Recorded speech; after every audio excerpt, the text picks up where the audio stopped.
un sujet qui... c'est pas un sujet, c'est Manuel quand il priait, tu as cité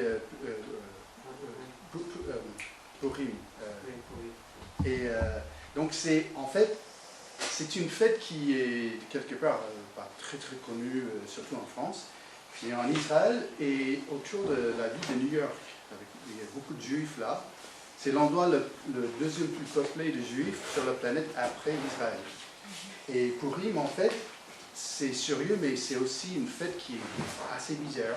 D'un côté, c'est la fête qui... Tout le monde se déguise, ils vont de maison à maison, mais au lieu de demander des bonbons, ils amènent des cadeaux, des choses comme ça. Mais aussi, il y a énormément de farces qui est fait pendant cette fête de Purim. Et donc, je lisais un article qui, pendant 3 secondes, j'étais écrasé dans mon âme. Mais après, j'ai dit, ah non, mais c'est la fête. Donc, ils ont dit dans les caves de Qumran, où dans les années 50-60, il y avait un berger qui a trouvé les copies de l'Ancien Testament qui prédataient Jésus par plusieurs siècles. Donc ça, c'est une preuve qui écrase l'islam, parce que l'islam, bon, la Bible est truquée, falsifiée, mais nous, on a la preuve. Ah non, non, non, non. L'Ancien Testament qu'on possède 300 ans avant Jésus, c'est le même texte, c'est la même copie que 300 ans après Jésus. Que les textes, ça reste fidèle. Et dans cet article, ils ont dit, dans ces fameuses caves, ils ont trouvé des douches modernes, ils ont trouvé des appartements. C'est pas possible, parce qu'en fait, il y a un principe dans tout ce monde d'archéologie. Si on trouve un objet d'aujourd'hui mêlé avec des choses autrefois, ça, il dit c'est corrompu. Donc on a trouvé le vrai cercueil de Jésus avec un iPhone. On a dit, oh non, mais c'est impossible, parce que ça veut dire que quelqu'un est déjà entré dedans, ils ont planté l'objet. Et 3-7 mois après, je me suis rendu compte, ah non, non, c'est la fête de Purim, donc il n'y avait pas d'appartement, il n'y avait pas de douche moderne. Mais ça faisait une mini-vague dans le monde des grosses têtes, parce que d'un coup, ils ont dit, oh, tout ce qu'on pensait de l'Ancien Testament est faux. Ah non, il y avait quelqu'un qui faisait la blague, donc... Ben, moi je dis à nos jours, hein, tout est possible, hein, les gens qui disent un peu n'importe quoi. Donc, ce qu'on va voir aujourd'hui, c'est quelque chose où le contexte est essentiel. Donc on va parler de contexte, mais dans un passage précis. L'idée, je vais te demander un petit service. Est-ce que tu peux lire Jean chapitre 13 ? Je vais vérifier 2 secondes.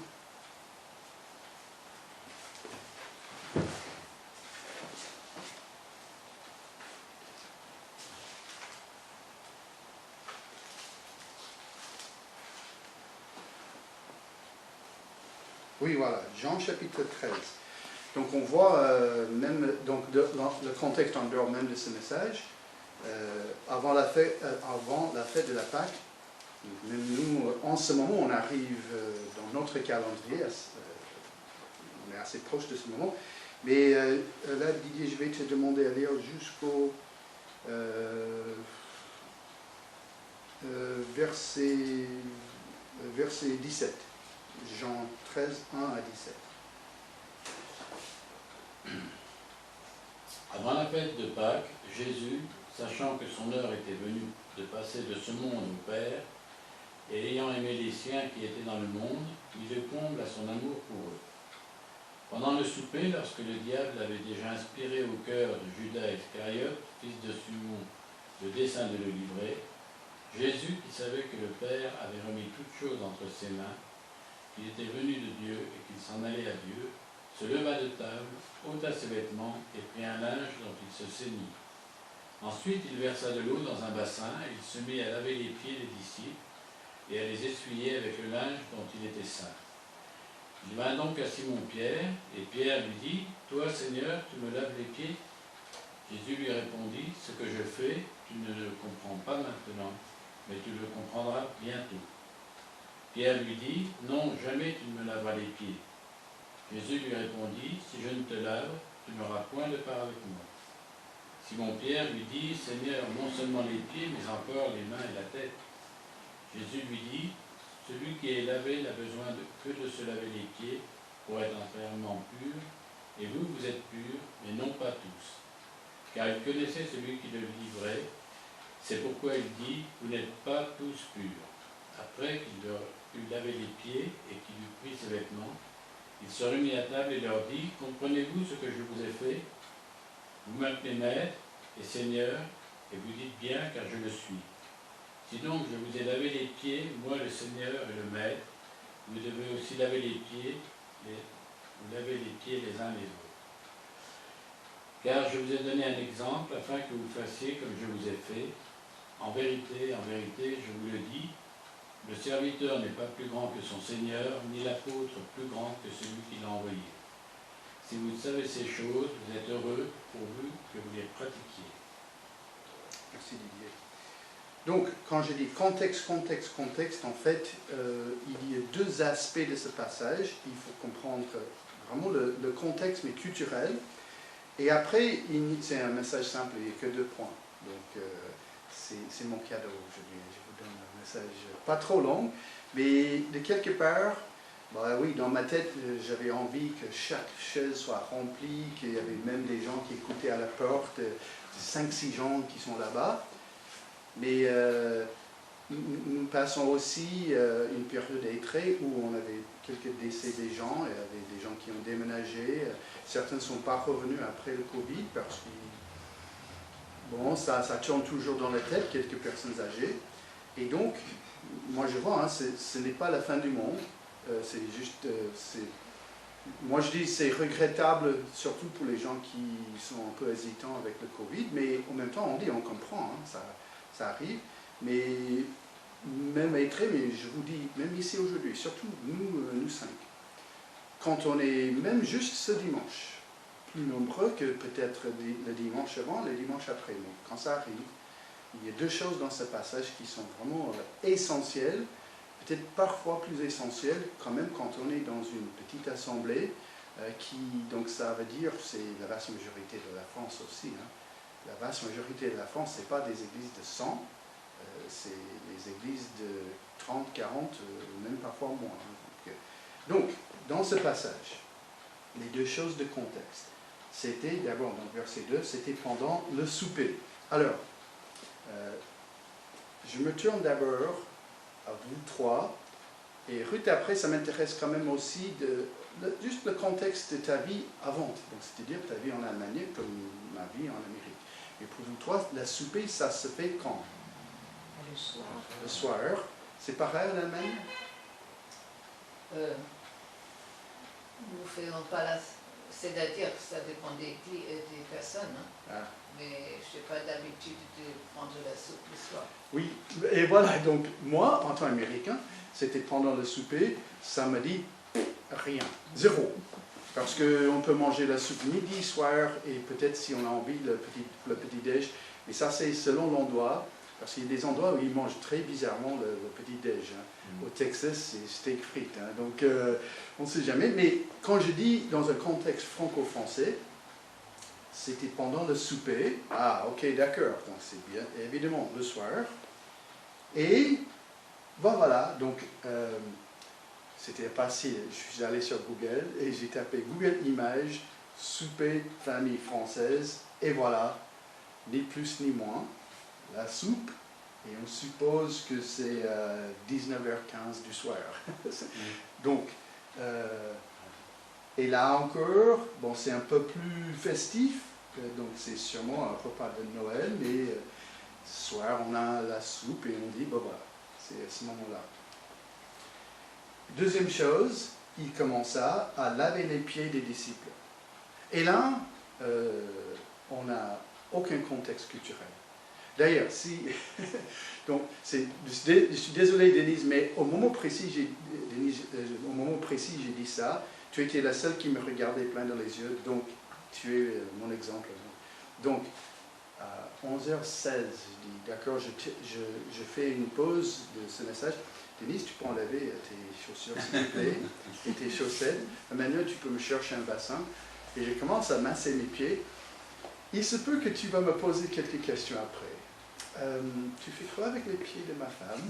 Franchement, hein, je comprends le message, mais une fois Marc, d'accord, mais deuxième fois, ça suffit. Donc, il y a toujours un mouvement d'église de frères aux États-Unis où ça se fait une fois par mois. Donc, le pain, la coupe, et des anciens qui lavent les pieds de tous les membres de l'Église. Pour moi, ce n'est pas commandé. Pour eux, ils considèrent qu'ici, c'est un commandement qui doit durer. Je ne suis pas contre l'idée, c'est juste, j'ai pas trop envie que vous voyiez mes pieds. Il vaut mieux, juste pour nos amitiés, que mes pieds restent bien cachés. Voilà. Mais, qu'est-ce qu'on dit avec ça?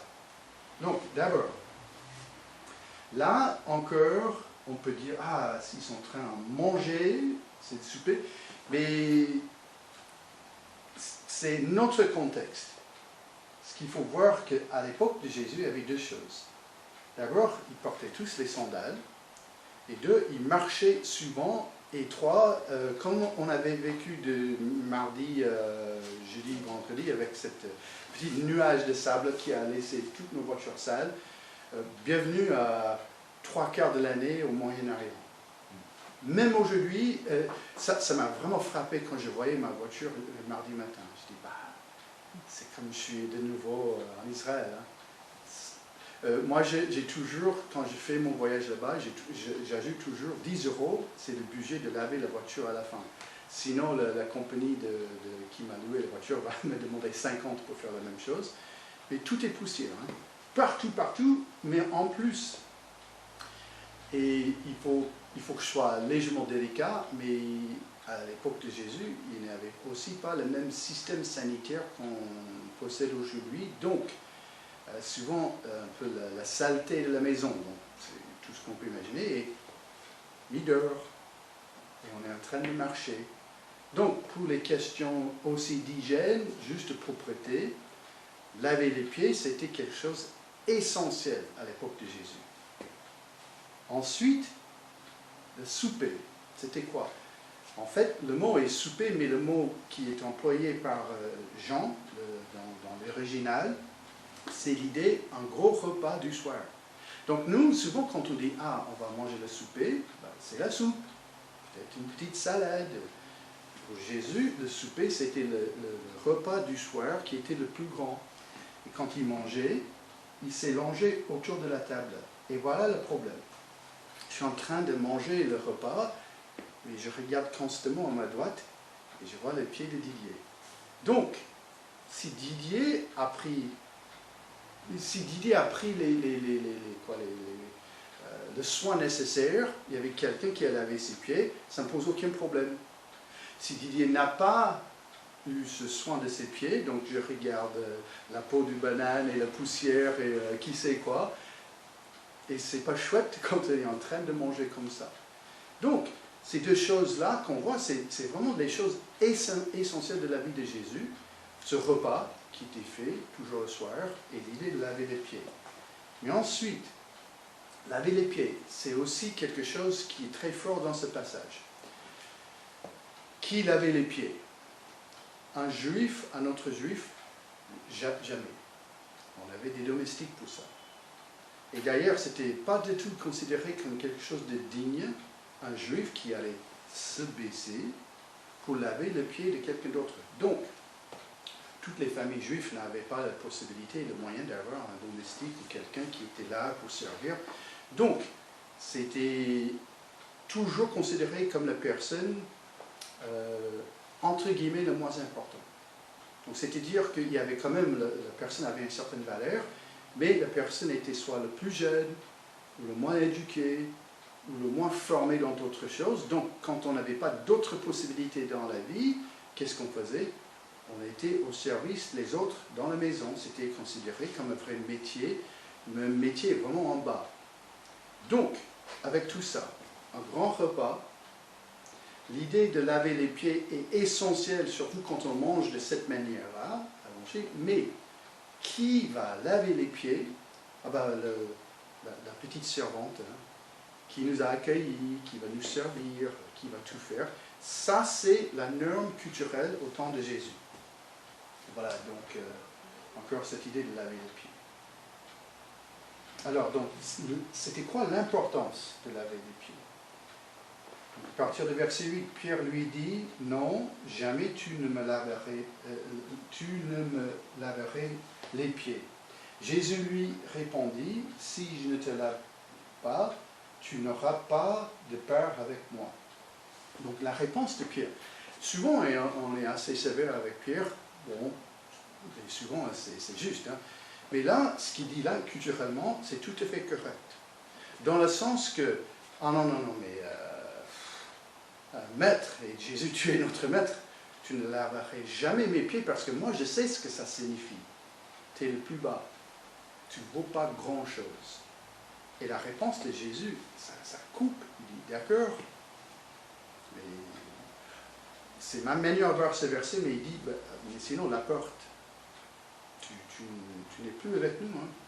Tu ne fais pas partie de cette bande de disciples.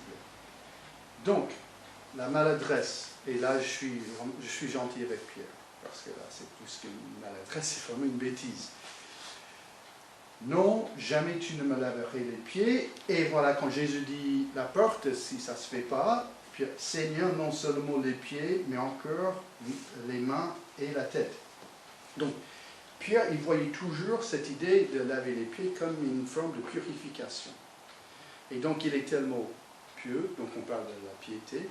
Ah, les pieds, ah ben voilà, donne-moi une douche. Parce que là, je vais montrer mon engagement.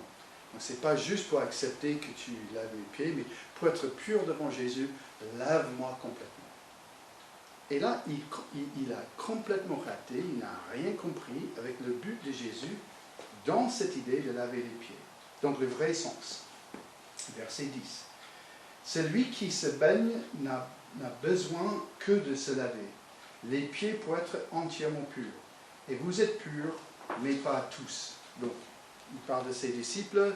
Le tous, c'est simplement pour adresser que Judas, il est toujours dans la pièce. Mais sinon, la question de laver les pieds n'était pas l'idée d'une forme de salut, une image du baptême, ou une idée d'enlever, d'effacer tout ce qui est mal. Mais il dit, car je vous ai donné un exemple, afin que vous fassiez comme je vous ai fait. Donc Jésus va continuer dans cette idée, je pense que, voilà. Vous m'appelez Maître et Seigneur. Si donc je vous ai lavé les pieds, moi, le Seigneur et le Maître, vous devez aussi vous laver les pieds les uns les autres et aux autres. En vérité, je vous le dis, le serviteur n'a pas plus grand. Je vous le dis, le serviteur n'est pas plus grand que son Seigneur, ni l'apôtre plus grand que celui qui l'a envoyé. Si vous savez cela, vous êtes heureux, pourvu que vous le mettez en pratique. Et voilà, Jésus dévoile son idée. Voilà pourquoi je vais vous laver les pieds. C'est l'exemple, c'est un modèle de quoi? Le plus grand, le Maître, le Seigneur, et nous, on sait aussi par la suite, celui qui n'a jamais péché, celui qui va être ressuscité, Dieu fait chair. Donc, si on veut, on peut dire la suite. Un jour, Yahvé, la deuxième personne de la Trinité, Jésus, le Fils de Dieu, a dit, je vais vous laver les pieds. Le travail qui est considéré le plus minable, le plus pathétique, le travail qui est que pour la personne en bas. Et je vais le faire pour vous montrer comment vous devez vivre entre vous et avec d'autres chrétiens et dans ce monde. Donc, qu'est-ce que Jésus fait? Il donne un modèle d'un serviteur qui est colossal. Parce que c'est le plus grand, il va faire le travail le plus bas. Et donc, la conclusion numéro 1 de ce passage, Jésus demande aux disciples d'être ses serviteurs, les serviteurs. Qui, je vois à qui je m'adresse, donc aucun de vous, moi non plus, allez dire, j'ai jamais vu ça. Hein. Ça c'est dans la Bible? Oh, merci Marc, parce que je n'ai jamais pensé à ça. Évidemment, Et donc, j'ai tourné un peu dans ma tête comment j'allais présenter ce message aujourd'hui, avec 5 personnes ou 50, hein, peu importe. Mais là, ce que je vois dans cette assemblée, ça, on le vit tout le temps. Bah, pas parfaitement bien, évidemment, mais ça, dans cette église, ça, c'est quelque chose que je vois tout le temps. Les gens qui sont au service des autres, c'est parfois dans les petits détails. Le fait qu'on commence à chanter et on constate que quelqu'un n'a pas un recueil, et on donne son recueil. Donc, est-ce que ça c'est la même chose que laver les pieds de quelqu'un? Oui. Parce qu'au lieu de penser à moi, au lieu que mes intérêts s'arrêtent au bout de mon nez, je pense à l'autre personne. J'ai vu ça vraiment dans les tout petits détails. J'oublie son nom, mais la dame qui venait, elle marchait avec les équipes. Pascal. La façon que plusieurs personnes l'ont aidé à entrer dans la salle, ont pris soin d'elle. Voilà. C'est exactement ça. Et ça, on voit tout le temps. Et ce qui est vraiment intéressant avec ça, il ne faut pas une église ni de 50, ni de 100, ni de 5000 pour vivre ce modèle. Il faut 2 ou 3 qui sont là au nom du Seigneur. Et on met en place. Donc, Jésus demande aux disciples d'être les serviteurs. Et là, on voit dans un contexte où Jésus, lors d'un grand repas, donc c'est-à-dire qu'il y avait certainement des personnes qui ont préparé la nourriture, donc c'est forcément sûr qu'il y avait des gens qui étaient aussi là pour laver les pieds, pour préparer chacun pour le repas. Et Jésus a dit, non, non, c'est ça, moi je vais le faire. Qui était considéré vraiment comme quelqu'un où Jésus n'était pas à sa place culturellement. Et Jésus l'a fait quand même. Donc, conclusion numéro 1, il n'y a pas de problème. Mais encore, quand j'ai donné ce message à Étré il y a plusieurs années, il y avait des enfants là. Donc je me suis dit, pour les gamins, comment ils vont garder ça en tête? Et pour être très honnête, j'ai pensé beaucoup plus aux adultes aussi, parce que, conclusion numéro 1, Jésus demande aux disciples d'être le serviteur. On a la mémoire, mais parfois les images nous aident beaucoup. Donc voilà ce que j'ai créé. Vous me pardonnez. Jésus dit pas de nombrilisme. Alors ça veut dire quoi? Ça veut dire qu'on a la possibilité dans la vie de regarder que son nombril. Alors, pourquoi je dis nombril? Parce que c'est le centre. Je ne suis pas très créatif là. Mais quand je dis pas de nombrilisme, le problème quand même dans la vie d'un chrétien, dans la vie d'une église, c'est on peut avoir une tendance de regarder soi-même. Donc, la deuxième chose, c'est que dans ma tête, je me suis dit, bon, je ne suis pas un maître de la langue française, ça c'est sûr, mais je pensais dans ma tête que j'ai créé un mot, nombrilisme. Et après, j'ai regardé le dictionnaire, c'est déjà là. Bon, tant pis pour moi. Mais, malgré l'image bizarre et le mot bizarre, c'est quand même une tentation. Une grande tentation.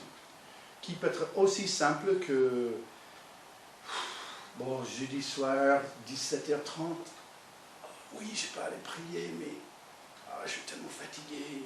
Et parfois, on est tellement fatigué, il vaut mieux dormir que faire d'autres choses.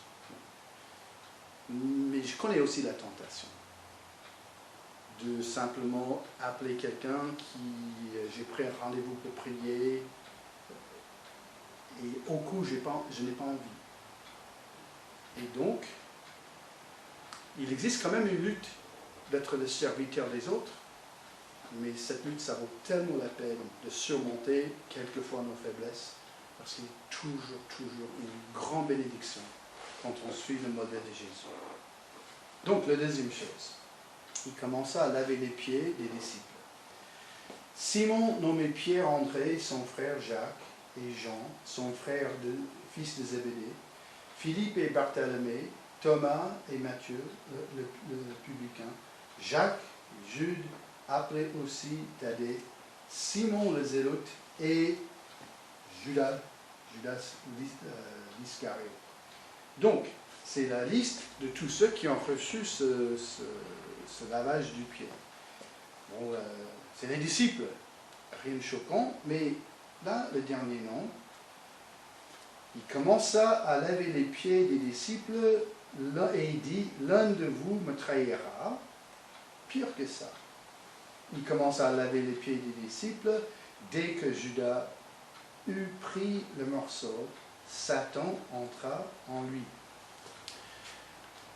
Il se peut que je rate un passage, mais j'ai fait quand même un effort de voir un autre passage qui dit ça. Et à ma connaissance, ça n'existe pas dans la Bible. C'est-à-dire qu'on voit certains qui sont possédés par les démons, mais là, il est possédé par Satan lui-même. Ce n'est pas très glorieux d'être reconnu comme le seul possédé par Satan de toute l'histoire. C'est terrible, mais ensuite, ça veut dire quoi? Jésus a lavé les pieds de chaque disciple, et là, il arrive à l'homme qui va le trahir et qui est possédé par Satan, et qu'est-ce qu'il fait? Il fait la conclusion numéro 2, mais aimez vos ennemis, faites du bien et prêtez sans rien espérer en retour. Votre récompense sera grande et vous serez fils du Très-Haut. Et donc, moi j'ai mis là, donc la deuxième chose, pas de favoritisme. Alors, ça veut dire quoi? Jésus avait la possibilité de sauter Judas. Il a pu dire, mais toi, tu sais pourquoi, donc, prochain disciple. Je comprends et je peux appliquer ça, mais l'implication de ça jusqu'au bout de ma vie, c'est dur. Hein? Donc c'est-à-dire que il peut y avoir quelqu'un dans une assemblée ou quelqu'un qui n'est pas dans l'assemblée, mais une connaissance, quelqu'un qui il vole autour, donc il ne vient pas trop souvent, mais j'entends qu'il parle mal de moi, il dit des choses méchantes de ma femme, de mes enfants, même juste de l'assemblée. Hein. Et ensuite, je vais aller laver ses pieds, métaphoriquement bien sûr, mais non, mais je vais être aussi gentil avec lui que les autres. Et c'est là que je suis coincé parce que Jésus a dit il faut suivre ce modèle. Donc, quelque chose qui me frappe, c'est que si il y avait... En fait, je n'étais jamais membre d'une église avec 100 ou 1000 membres. J'étais toujours, même en Amérique, dans les petites églises. Et quand on est un membre parmi 1000, on peut, entre guillemets, vivre assez bien. Parce que de quelque part, on reste toujours invisible autant qu'on veut. Donc, on est dans une grande salle avec une personne et mais l'autre bout, je vois quelqu'un que je n'aime pas, parce qu'il m'a insulté. Il n'y a pas de problème, il y a 998 personnes entre lui et moi. Là, c'est bon. Si aujourd'hui j'étais en conflit avec Manu, voilà le problème. Il est là et il n'est pas là. Mais si je donne tout le message comme ça, au bout d'un moment, Didier, on est là. Mais en même temps, ça me frappe profondément parce qu'en fait, on voit sans cesse dans la Bible cette idée de groupe, de communauté, de groupe qui n'est pas aussi grand que ça. Donc il y a beaucoup de ces méga-églises qui cherchent d'avoir les groupes de maison et des choses comme ça. Mais quand on est vraiment dans un contexte où, voilà, notre assemblée, on est 10, 12, on est 30, 40, et dès que j'entre en conflit ou dès que j'ai quelque chose contre notre frère, c'est présent, c'est continuel. Donc à ce moment-là, je vais faire quoi? Est-ce que je vais chercher à laver les pieds, d'être le serviteur de tous, sauf, hop, non, j'aime pas trop cette personne, donc hop, je saute. On peut, hein, et on rate complètement le commandement de Dieu, et on est dans la désobéissance. Donc, ce qui me frappe profondément avec ce modèle de Jésus, c'est qu'il nous demande d'être un serviteur, mais à tous. Il n'y a pas de favoritisme.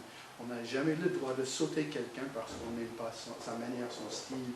Et si on est offensé, il existe Matthieu 18, on sait comment régler les choses. Donc, c'est vraiment un passage qui me touche parce que là maintenant on va passer à la Sainte Seine, donc, qui est aussi en même temps basé sur ce repas, ce qui s'est fait. Mais quand on prend le pain et la coupe, qu'est-ce qu'on montre? D'abord, Christ est mort, crucifié, enterré, ressuscité pour le pardon de mes péchés. Alléluia, pour moi, ça c'est le point principal de ce repas. Au même temps, qu'est-ce qu'on montre? Ça aussi. Jésus est mort, crucifié, enterré, ressuscité pour le pardon de mes péchés. Pourquoi? Parce que c'est le roi serviteur qui est là pour laver mes pieds, pour me pardonner de tout. Et il me demande simplement de refléter cette même image. Donc, qui pour moi, je vous dis, hein, et je ne dis pas ça pour vous flatter, je vois ça dans cette assemblée. Je vois aussi combien ça peut glisser et combien dans une période un jour, une semaine, on peut perdre tout ça. Donc il faut lutter, il faut garder contre les tentations, mais on voit le modèle de Jésus, et là maintenant on va mettre ça en pratique. Donc je vais prier, et on va passer à la Sainte Seine. Merci Seigneur pour cet exemple, ce modèle de Jésus. Et donc on te remercie Seigneur pour sa vie, la vie de ton Fils, et surtout Seigneur pour cet exemple et ce modèle d'un serviteur. Et donc Seigneur, il est beau à dire qu'on veut servir les autres, mais Seigneur, la mise en pratique parfois est compliquée à cause de nous-mêmes. Et donc Seigneur, je prie que tu puisses constamment briser notre orgueil, que tu puisses constamment briser, Seigneur, notre esprit rebelle. Et Seigneur, que tu puisses remplacer ces esprits par un esprit de servant, un esprit qui possède un désir de vivre pour les autres. Et donc Seigneur, on te remercie que tu nous pardonnes chaque fois qu'on n'est pas à l'auteur de tes commandements. Et Seigneur, je prie aussi qu'on s'efforce chacun de vivre selon ton plan. Et Seigneur, qu'on puisse voir qu'il y ait plus de bénédictions de donner que recevoir. Donc encore merci Seigneur pour ce passage et merci pour l'exemple de Jésus. Amen.